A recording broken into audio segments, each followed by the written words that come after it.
Track and field dominates this past weekend. And softball opens up tournament play. All this and more coming up on the Penguin Rundown.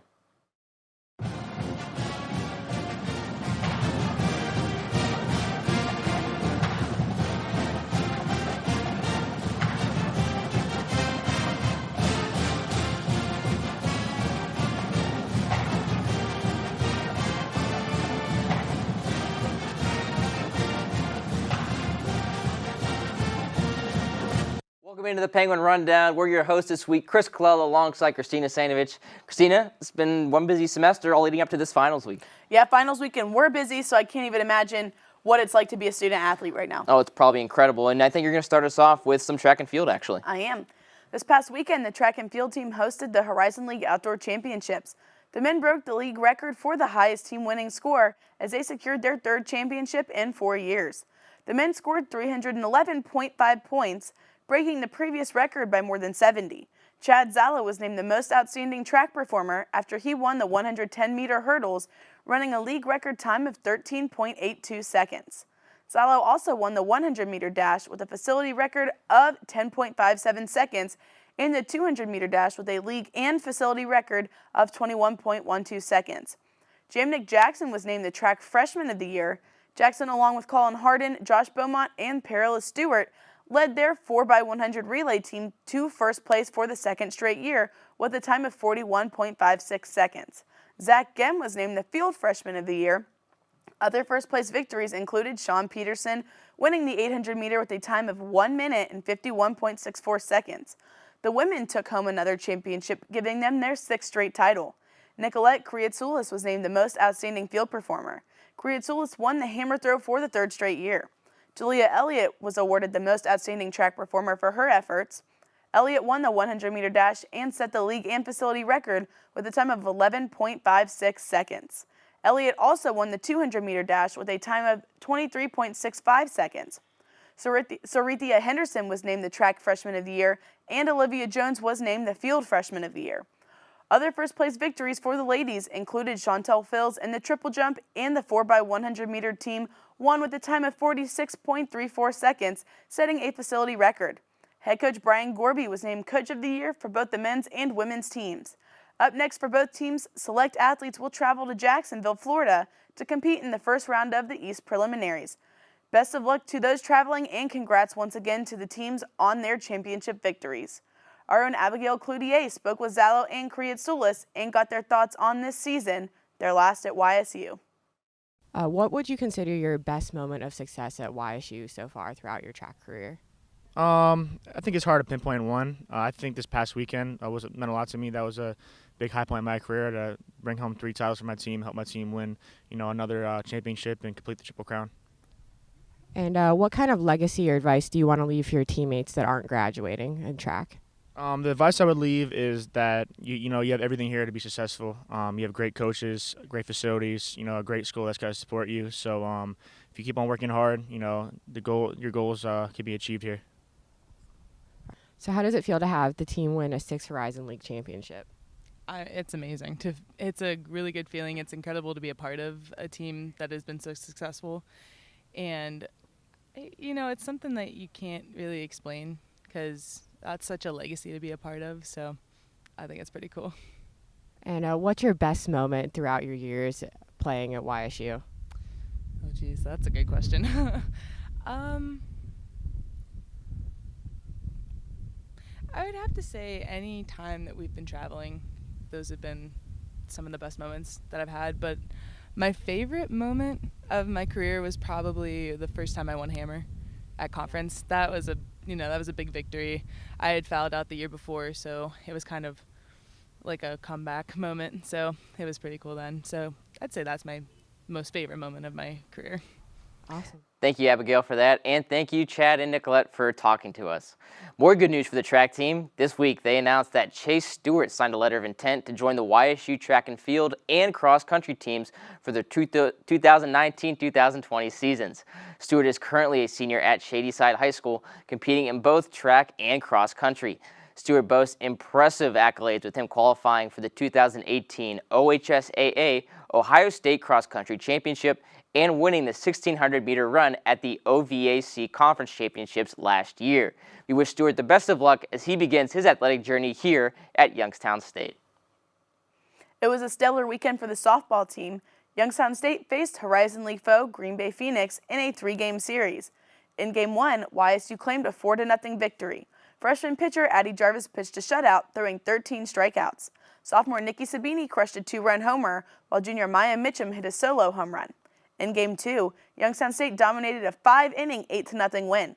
Sophomore Ellie Buffenbarger struck out 8, but the big moment came when junior Elizabeth Birkbeck hit a grand slam.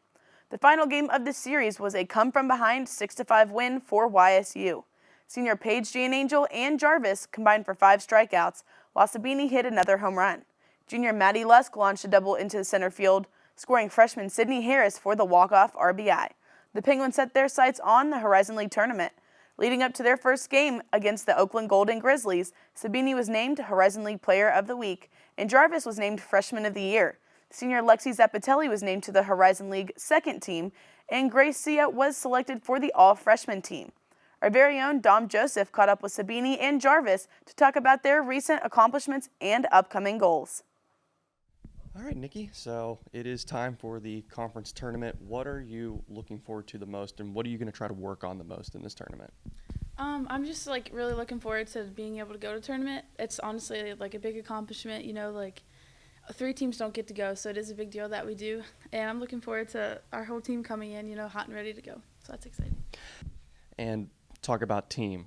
This is big. This is the Horizon League tournament. You guys are the 3 seed. This is big for you guys. And you're playing Oakland, a team that you swept at home.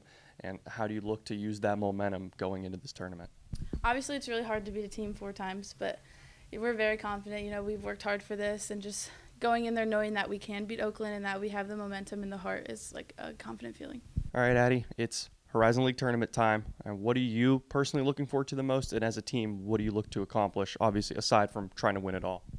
I think just leaving it all on the field. I get so much adrenaline in each game, and I know that we all do, so it just means so much more. I mean, obviously the regular season games mean a lot, but this just means so much more now because everything's on the line that I think it just makes the game really fun.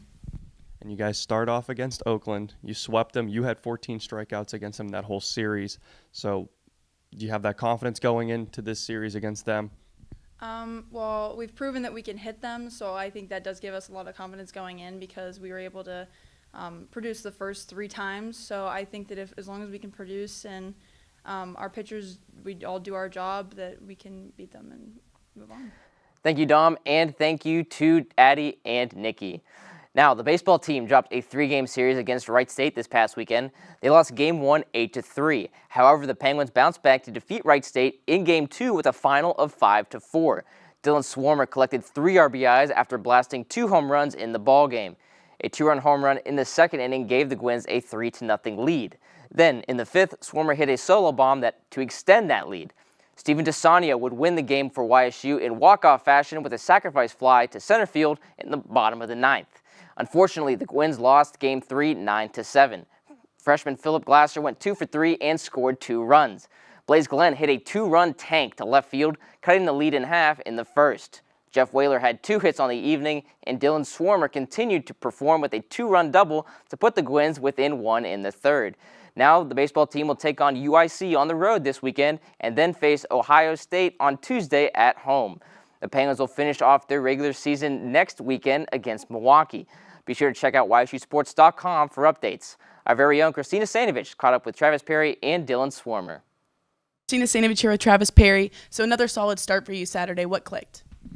Trying to get themselves out. I mean, pounding the zone, slider was working, fastball was spotting up and letting defense work. I mean, that's what I used against Northern Kentucky and UIC, and I was just trying to do the same thing over and over again, and you just got to keep repeating, minimize the walks, strikeouts will come, and, I mean, just got to get themselves out. I mean, that's how it works. I mean, I was honored to be named preseason freshman of the year, and trying to hold up to that standard, and it's a pretty high standard to just come in and be a two-way and be able to work on hitting, pitching, and playing first and all that stuff like that. So we've been picking it up lately. We've been knowing that we can have a little confidence boost. I mean, winning midweeks and shutting out St. Bonaventure. So, I mean, that's a big for us. I mean, John's been throwing the ball really well. I mean, we've been throwing the ball really well as a staff, and we've been hitting. So I mean, that first 14 games didn't go our way, but then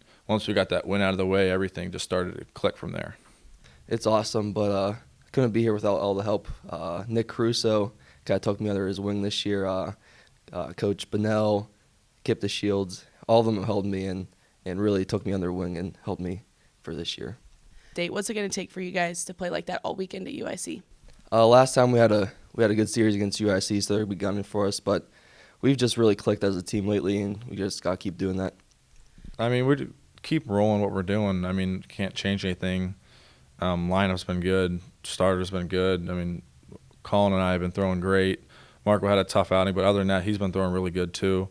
The lineup's been hitting the ball like crazy, scoring runs after runs. I mean, that's what we need. A big weekend out of Dylan Schwarmer. If he can just carry that over to next weekend, the tournament, I mean, we're going to have a good shot at making the conference championship run. Thanks again to Dylan and Travis for taking the time to talk with us. On Monday, the list of student athletes to the inaugural Southland Bowling League All-Academic Team was released. Of the 25 honorees, 5 of them were from YSU. Sophomore Emma Dockery, juniors Emily Dietz, Nikki Mendez, Ashley Cobb, and senior Rachel Ellis were all honored. To be recognized on the All-Academic Team, bowlers must have a minimum 3.0 cumulative GPA, have completed at least 1 full year at their university prior to the season in which they are nominated for, and have participated in at least half of the team's tournaments during the past season.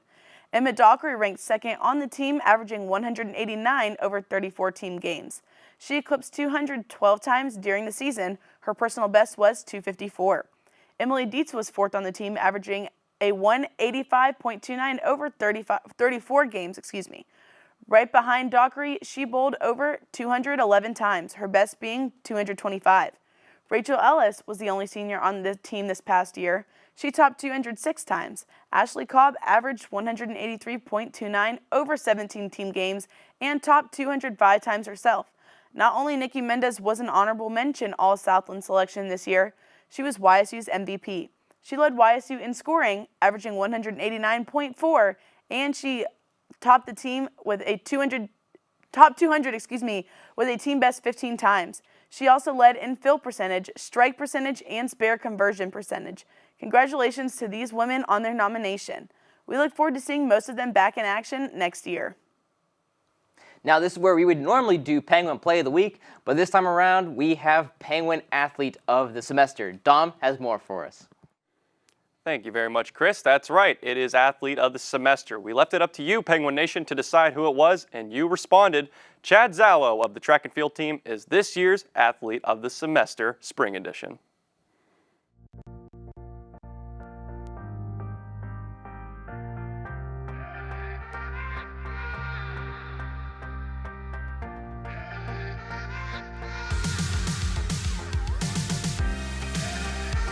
Probably for me was the 200. You know, I'm more of a hurdler and a 60-meter guy, so the 200, I broke the Horizon League record and the facility record, so that was really surprising for me. So that was definitely probably the most memorable moment for me.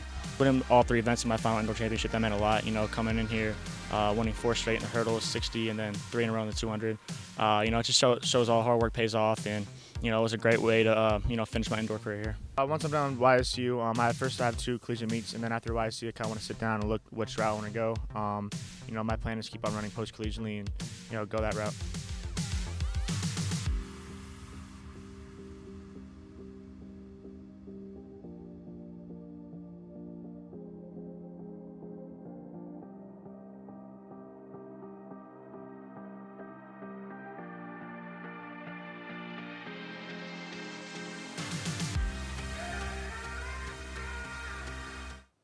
Congratulations to Chad Zallo. He is your Athlete of the Spring Semester. Now let's send it back over to Christina Sainovich and Chris Colella for his final send-off. Thanks, Dom. And that'll just about do it for us here at the Penguin Rundown. For news, highlights, and more, be sure to check out ysusports.com and follow us on social media on Instagram, Snapchat, Facebook, and Twitter at Penguin Rundown 1. And before we go, Chris, this is your last ever episode of Penguin Rundown. You've been here longer than me. How does it feel? It's pretty surreal, I would say, graduating on Saturday, walking across that stage. I will be finishing up 6 hours in the summer that I missed out on in the fall. But yeah, it's been incredible run here at Penguin Rundown, starting back in 2016, come a long way. Seen some people come through, and being with this group has been something pretty special. So it'll be sad to go, but hopefully that they can continue to make this progress. Well, we really appreciate everything you have done for us at the Penguin Rundown, from producing to doing interviews to being my right-hand man this year for most of the year.